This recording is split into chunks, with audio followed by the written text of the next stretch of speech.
I'm John Maxwell.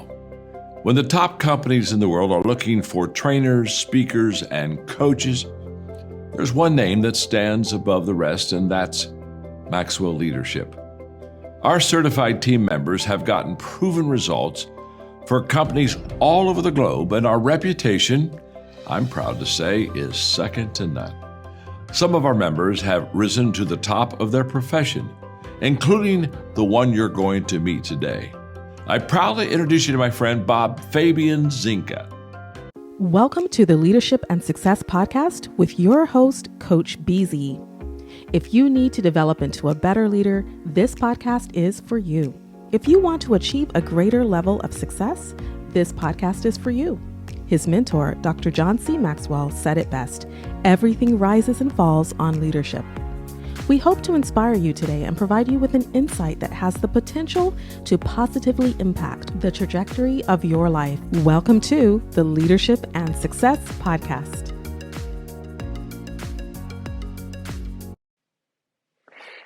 Hello, LinkedIn family. This is Coach BZ, and welcome to the very first edition of the third season of the Leadership and Success Podcast.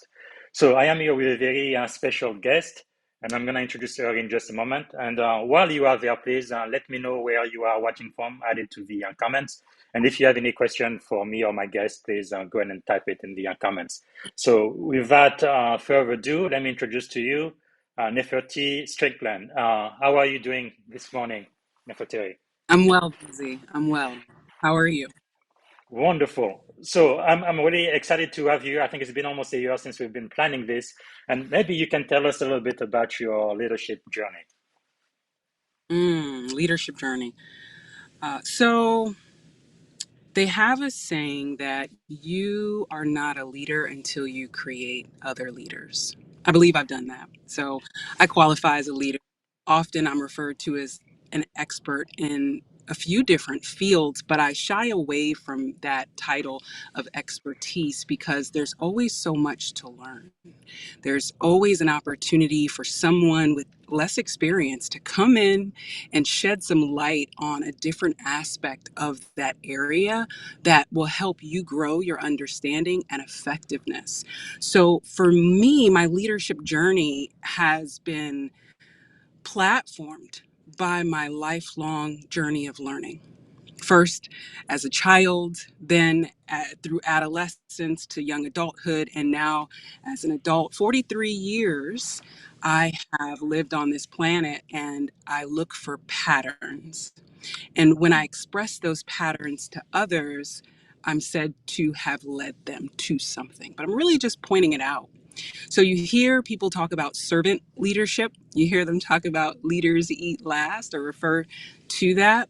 I believe that those are great ways to look at it. I feel as though if I plan properly, if I lead properly, I will take care of the people around me. So being a child of five, or a child of five children in my family, I was second to last.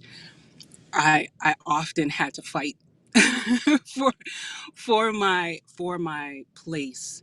But born to two military non-commissioned officers, the thought of leadership was always in my home.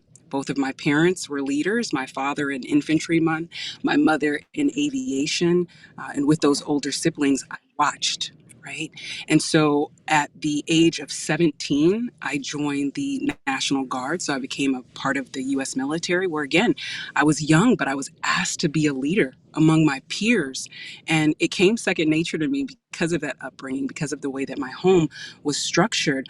And I had an opportunity to do some amazing things by falling in alignment with the adult leaders in that military program that were around me. So as I grew into adulthood, again, looking for those patterns, and whether it's my professional career as a civilian or now as a military officer, I look for opportunities to learn. I look for opportunities to learn from others, and I look for patterns, and those things are consistent in my leadership. Wow, that is really fascinating. And I do believe that leaders are learners. So as a leader, what are you learning right now? Or which book are you reading? So I have many books dog-eared and marked, and I have a sagging bookshelf. If I were to go and look at my Amazon history of books that I've ordered, it's everything from leadership proper to education, formal education, blockchain technology, artificial intelligence, menopause. There are so many intersections in my life that I'm looking to learn from the lessons of others to bring into my awareness. So I will move through those spaces, at least with some foundational knowledge. It is the 30th of January, 2023, and we are about to observe Black History Month here in the US. So there is one book in particular that I keep very close to me, and that is Everything You Need to Know Before Race and Racism Dialogue by Walter D. Palmer. He is a lecturer at the University of Pennsylvania, a civil rights leader here in the greater Philadelphia region. And it is written to be understood by students on a third grade level. It's very, very Wow. accessible. And the way that the book is structured, I'm a fan because it gives you historical figures there with the context of their ethnic or racial or even religious affiliation, and then it provides you with chronological events, a timeline. So if you want to talk about Judaism, here are some significant figures, and then Hmm. here's the timeline. And it allows us to create mutual understanding, or at least decide on some facts, which are really important right now as we put the topic into context. And we seem to need those two things right now in whatever we're discussing: a foundational knowledge, artificial intelligence, and then a timeline. How did this technology, where do we say that it began? And then how it has matured before we start to talk about, branded artificial intelligence platforms. And if we'd apply that logic to everything, I think we'd bring a whole lot more people along this journey with us. Wow, that is quite fascinating. And you mentioned Dr. Palmer is one of my heroes. I think he's a living legend. And I understand you do have a personal relationship with the man, and you might be doing some work with him. I don't know if you are allowed to talk about it now or not, but can you tell us a little bit more about Dr. Palmer, how you got to know him, and if possible, the type of work you might be doing with the legend? The legend, the goat, or one of the goats. I consider myself fortunate to have many people in my network that are narrowly focused, that I would refer to as subject matter experts. And Mm. Dr. Palmer was born, I want to say, in 1934.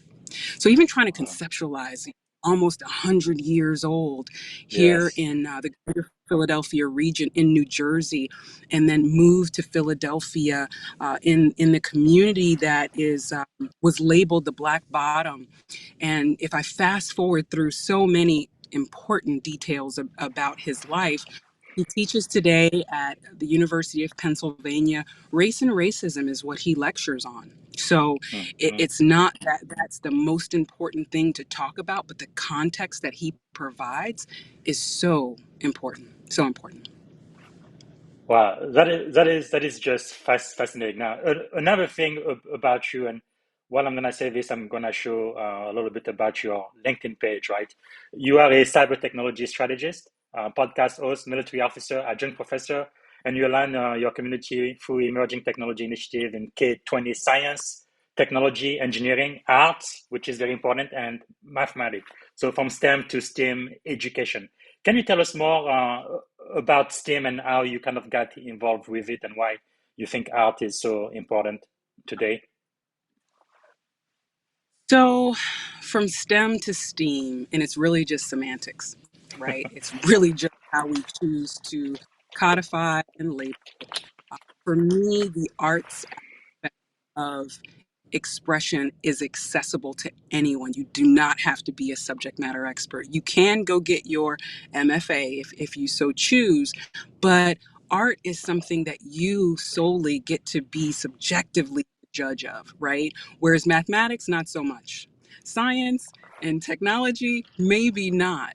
So if we take a child and put music on and that child moves, that child is expressing itself in an art form. If that child starts to belt out some tunes, the child is expressing himself, and it could be beautiful. It could be natural genius that we would observe. And likelihood, though, we would put that child in singing lessons and say, you are amazing. Let's teach you how to. And that's when we start to get into education. And so when we look at science, technology, engineering, and mathematics, there are those that we believe are credible, those who are the holders of knowledge that the rest of us are attempting to access through first principles. And again, not that art is not structured, a knowledge base that you can pursue an educational pathway and career in, but there is a natural genius in every one of us that even though we are not trained in science, we're still scientists.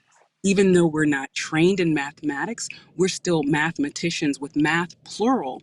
If someone would just stop for a moment and help us understand and identify those patterns. So for me, Wow. the arts and STEAM make STEM accessible to anyone.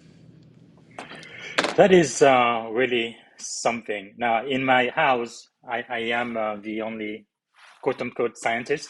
When I went to school, I studied biology, chemistry, and almost got a PhD in microbiology. Both my daughters really are strong in arts. That's why arts is very important to me today. My first daughter is I guess, a junior now in college studying music and psychology, and my second daughter really loves everything artsy. But anyway, and I wanted to give a shout out to Georgette Miller. She's online right now. She's my sister from the Black Corporate Board Readiness, Cohort 6, I believe, the GOAT, right? Greatest of all time. And also Chris Brown from Portland, Oregon. Thank you so much for watching. And anybody watching now, if you have any question for me or my guest, please feel free to type it in. And Neferteri, I want to get to asking you, I guess, my 7 favorite question. First one being, what is the greatest lesson you have learned? The greatest lesson that I have learned in that everything has a lifespan, and we might just have a short amount of time together. So it's important that we value that time. And when it's time to go, put that in context.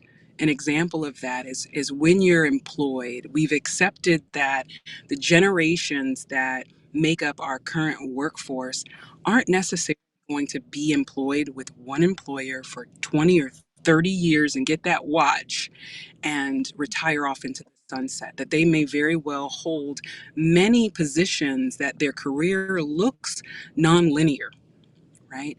So it's really important for them to know when it's time to go and understand that although you are no longer in that position with that employer, you are essentially an alumna of that institution, an alumni, depending if you're female or not.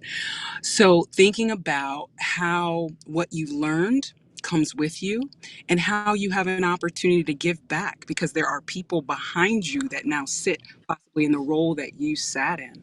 So knowing when it's time to go. And if that's your military service, if that's for a corporation, if that's as a member of a religious congregation, you still have something to give, but it might be time to move on.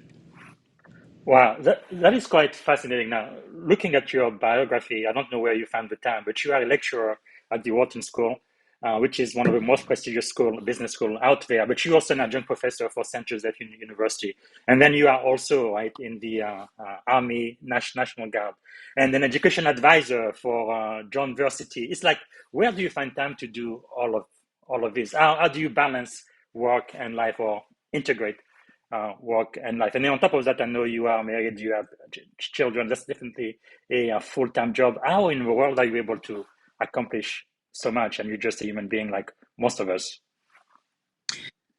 So I answer that question, and speaking to another service member, you understand and you understand where combatant commanders are able to force multiply, right? Where we are able to affect and impact those lower levels of something that's going on or something that has to happen. For me, I am accustomed to having to do many things or have many hats, whereas I'm not speaking on behalf of the U.S. military right now, but as a military officer, I'm a communicator, I'm a planner, I may have to be a movement officer. I may have to be a sexual assault officer in terms of getting that training. I could have Mm-hmm. 5 or 6 different delegated roles. And I'm expected to then, one, be responsible, but then identify the tasks, communicate those tasks to higher or the stakeholders in the civilian sense, and then delegate some of the tasks to those that are below me. So as I move through, it's important for me to understand what's to my left and right, our left and right limits, and who's there. Mm. Because some of the patterns that we see that need to be a theme across, it's important as a planner and as a leader that you're aware of them and you have the communications channels established in order to get the message there. And so, drones, is that something we need to know about? If you look and you see other experiences or other affiliations on my LinkedIn profile, is that siloed? Does it make sense? To the average person, it's like, wow, those are a lot of different things. They're transdisciplinary, not even interdisciplinary. They're Mm. transdisciplinary. And fortunate enough to have those that are very narrowly focused subject matter experts that I can tap into, learn from, look for the patterns, call them out, and we move forward together. Wow, that is very, very good. And I think really, in my opinion, the military, all of the branches really are leadership organization. We just happen to have a bunch of hardware and we can blow a bunch of stuff. But really, it's all about discipline and serving other people. So having said that, what is the greatest leadership advice you have ever received? Mm, the greatest leadership advice I've ever received: the leadership pause. Mm. The leader's pause is doctrinally, well, at least it serves our doctrine. So it's baked into some of the military decision making processes that we leverage to organize, to plan, right? And knowing that I don't know everything, I do need to take the moments to stop, look around, assess what are the things that I'm doing that I shouldn't be doing, and what are the things that I'm not doing that I should be. So Mm. that leader's pause. Wow, that is something. And it's really amazing though with leadership specifically how you can apply it across, pretty much all of the functions out there across industries and no matter what you do in life, it is applicable. And I don't know where I got that from. I think I was about 17 years old. And back then I was a pre-med student, but I just knew in my heart that there were three things I needed to be an expert in, no matter what. One was leadership. One was technology. I kind of knew, the next century would be all about tech. But then the other one was business as well.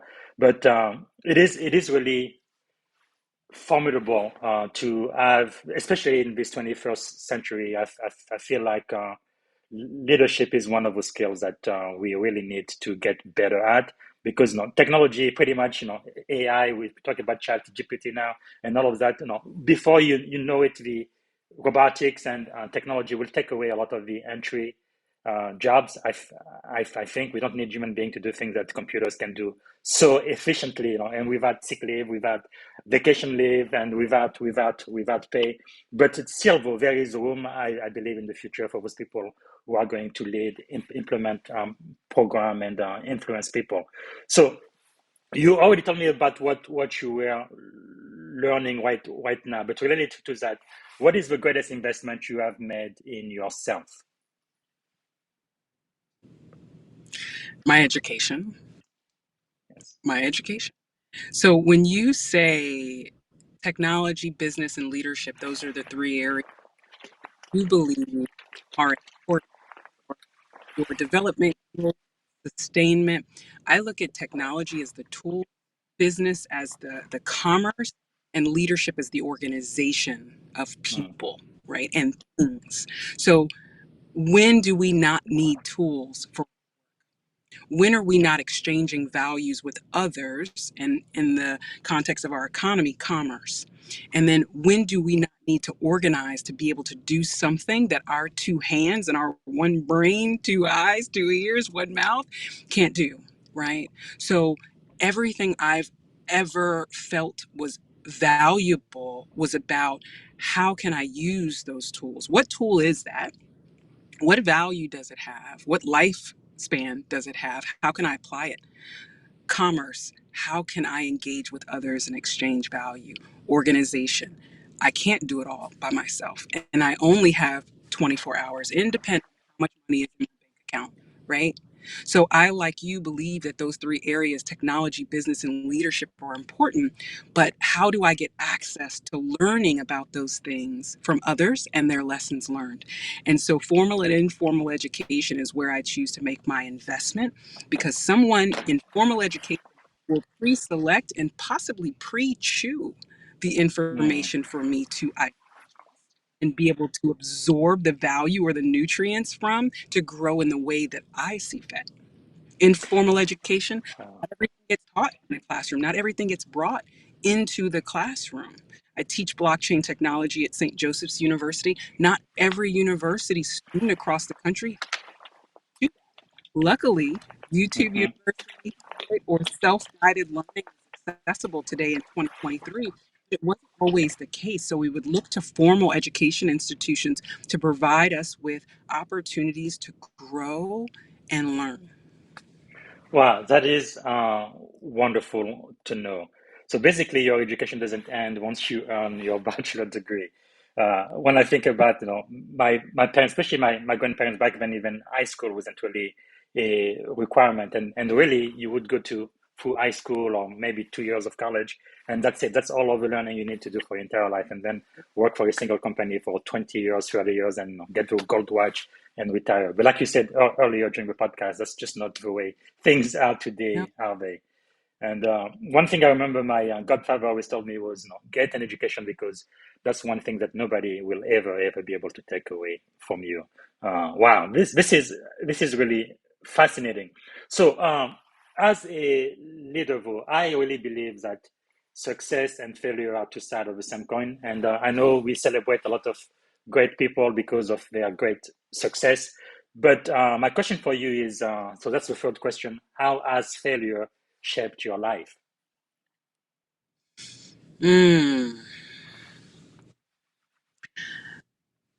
That's a hard one, because to answer that question, you have to, one, admit failure, right? Which is not easy for everyone to do. And I don't see failure at the end. It's kind of like saying you lost the race. Well, if you didn't stop the clock, or if it wasn't only 100 meters, maybe I would have run further, faster, right? And so life, it is finite for all of us, but I'm still running my race. So where have I failed? I can't say that I paint it with that brush.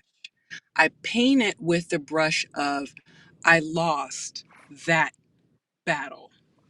But the Mm, campaign, the war, is much longer than that. And so part of the way that I learn is through quote unquote failure, or through not hitting all of my targets or marks, or meeting all of my requirements. And if I understand where the opportunity to get up or to try again is, I can learn from that. But often in education, it is a pass or a degree of failure in that you didn't get 100. But there's so much value in getting it wrong and discussing why. I actually encourage that in my students because I am not perfect. So I like the I like the frameworks that guide gamification because it creates a sandbox where you can fail. The objective is to win, but to win, you must learn, you must understand the context, you must understand the playing field or the battle space. So for me, failure is the greatest teacher, provides the greatest lesson, but because of the fear of failure, I choose to paint it with a different brush. That's all. Wow, that is very insightful. So earlier you mentioned Dr. Palmer. I think he's a legend, definitely somebody I'd like to know. But who do you know that we should know? Who are some of your mentors, thought leaders that you are following right now? Hmm. You know, my husband loves some Stoic philosophy Aurelius, and thinking about some of the greats. When I am learning, I look to the frameworks. I really like the synergistic methodology Fuller uh, spoke to. I number of military leaders that I follow. In terms of people, though, I'd like to send you a list. I Hmm. don't know if LinkedIn profiles will be most appropriate because sometimes it's hard for me to draw a line from those that I'm reading or reading about, those that are living, those who have passed, because it makes up the continuum of the experience that I'm having. So would love to Hmm. introduce you to Dr. Palmer. Would love if that's what you if that would do it for you, BZ. I would love to Fantastic. Dr. And if there's anyone, I like to build in public. That's a framework as well. There's a Dr. Jim Jensen who is doing some amazing research in Qatar right now that I'm attempting to build in public with. There's a Dr. Teresa Seraphim, who's in Portugal, that I'm building with in public. There's a Dr. Jah Hayes, he here in the greater Philadelphia region that I'm building in public with right now in real time. There are students that I'm engaged with. When you said, how do you do Hmm. all these things? There's a community with each one of those things. There's a Uh-huh. network that each of those individual community members gives me access to. So I host convenings. I host roundtables discussions where I bring people together so they can meet one another because it's just like, wow, we need to be in the same room. We need Yeah. to have time to network and get to know one another. You're out in the West Coast. I travel there seldom, but I would love to be able to come out, meet members of your network. Come join me. Come join me on the East Coast. Come to a convening, and then you'll be able to meet those people. But the All right. offer beyond, if you see me dialogue with anyone on LinkedIn, more than likely I know them. So I'd be happy to make any introduction that would be helpful. That is fantastic, and that goes for my audience as well. And earlier you also mentioned some of the people who have influenced you are not just the ones that are living now, but some that may be dead. So thinking about even people from history or people who are alive today, if you could choose three people, right, three, to have dinner with, who would you choose and why? Wow. Um, Mary Bethune, who Bethune Cookman is named for, she was an honorary general in the Women's Auxiliary Corps for the military, for the Army, and did some amazing work that many people don't know about. I would love to be able to sit and talk to her because very similar to my lived experience, experience. She had her hand in so many things with so many organizations, an advisor to, I believe, the Truman administration. And so just to be able to sit and learn from that strategist, I would consider it a gift. I would love to be able to sit with my grandmother, Daphne King. She was a woman who came to the U.S. at my father's encouragement when he joined the U.S. military. But she was a woman who was born and raised in the country of Panama. And I did not know as a child the gift that she was. And so now, as a woman with my own children, I would love to talk to her specifically about my father, like all the things she could tell me about my dad. Right. And so the third would be my mother's mother, and understanding a little bit more about the lives of these women, I believe would add some context to my own experience in a very meaningful way. Wow, thank you so much for sharing. So, what have you done, looking throughout your life and your career, that you think we should do as well, or one action that you've taken that has positively impacted your life? So one thing, come up with a learning plan for yourself. Understand how you learn first, and then come up with a learning plan for how you will sustain yourself as we migrate into the fourth industrial revolution, which it's happening in real time, because it's impossible for us to know everything. It's impossible for us to spend as much time as we need to studying or becoming learned in these different spaces and sectors Mm. of development. So how will you, as a human being with a human brain, yet nothing is implanted in you yet to throttle all of this data and information that's coming our way? So how will you manage it in a way where you feel informed and you believe that you can filter how, if, and when you need to? Wow, thank you so much. That is quite insightful. So, if you had one and only one day to live, what would you have liked your final contribution to be? Wow. I don't know if that's morbid or if that, I don't know. What are we doing? If today was it, I would have to end this call immediately. And it would take me about 35 minutes to get home. And I would want my children and my husband there with me. And I would want that time spent with them. Wow. Thank you so much for sharing. And I know we all went through this global pandemic. I think it's what, more than 600,000 people died in the US alone.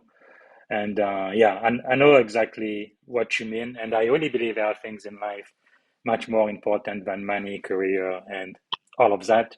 And sometimes, you kind of have to put things in perspective.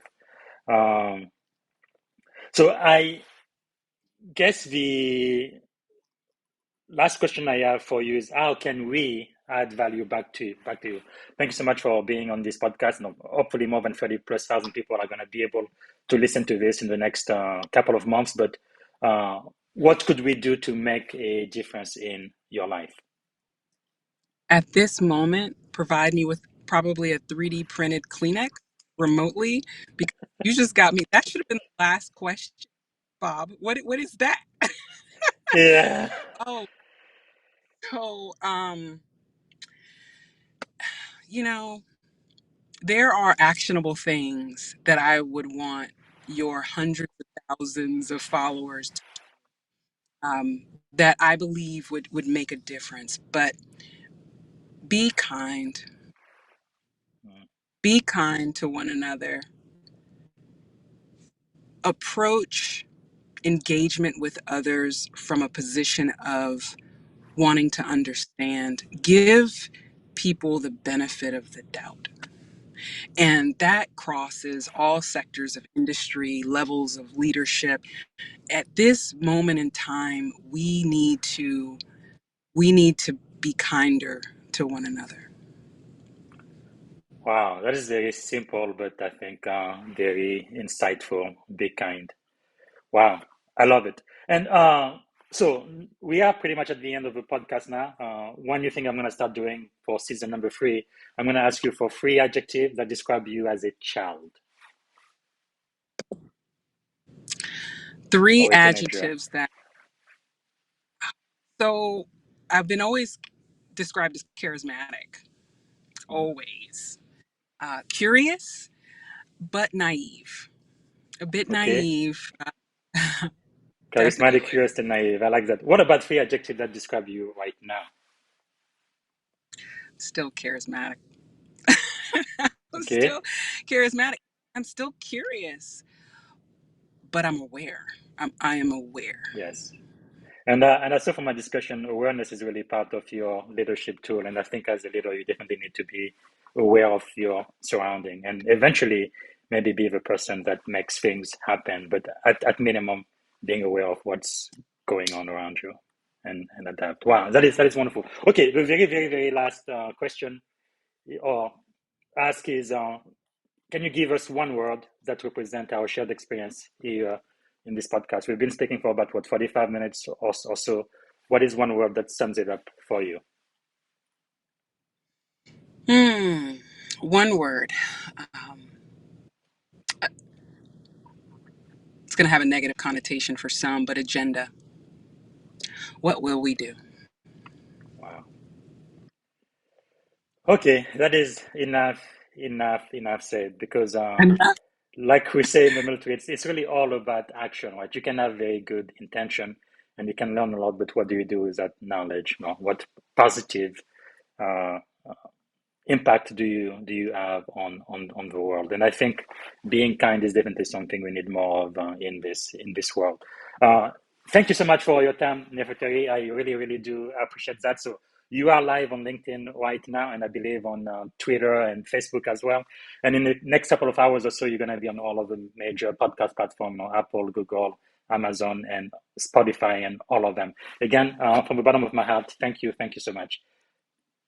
Thank you. See you next time. Thank you for listening to the Leadership and Success Podcast with your host, Coach BZ. If you like what you heard, please subscribe to our channels and come back for more wisdom nuggets on how you may develop into a better leader and achieve greater levels of success. Leadership is the most critical skill. The world will always need leaders to lead others, deploy the next disruptive technology, or execute a business strategy. You may as well decide on counting yourself among the 21st century leaders. See you right here next time on the Leadership and Success Podcast with Coach BZ.